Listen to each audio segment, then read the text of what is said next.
कानून को लेकर सुप्रीम कोर्ट ने एक बड़ी टिप्पणी की है। सुप्रीम कोर्ट ने माना है कि इस कानून का बेजा इस्तेमाल होता है, दुरुपयोग होता है। कोर्ट के मुताबिक ऐसे मामलों में बढ़ोतरी हो रही है जिसमें महिलाएं दहेज विरोधी कानून का इस्तेमाल पति और उसके रिश्तेदारों को परेशान करने के लिए कर रही हैं। कोर्ट ने पुलिस को यह भी हिदायत दी है कि दहेज उत्पीड़न के केस में आरोपी की गिरफ्तारी सिर्फ जरूरी होने पर ही की जाए।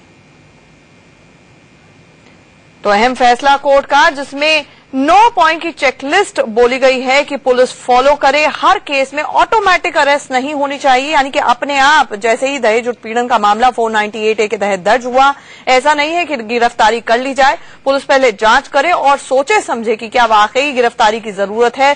सुप्रीम कोर्ट, देश की सबसे बड़ी अदालत ने बाकायदा राज्य सरकारों को इस बाबत निर्देश दिए हैं कि वो अपनी पुलिस को सेंसिटाइज करें। हमारे साथ फोन लाइन में हमारे सहयोगी आशीष सिन्हा जुड़ रहे हैं। आशीष, कोर्ट ने ये माना है कि कई लाख केसेस, करीब 4 लाख केसेस देश की अदालतों में लंबित पड़े हुए हैं और बहुत से लोग अरेस्ट हुए, जिसमें 50,000 महिलाएं भी हैं इसी तरह के दहेज उत्पीड़न के मामलों में। ये बात तो समझ में आती है कि चलिए कानून का दुरुपयोग हो रहा है, लेकिन जमीन पर इस फैसले के बाद क्या पुलिस के हाथ में ज्यादा पावर्स नहीं आ जाएंगी कि अरेस्ट करे या ना करे?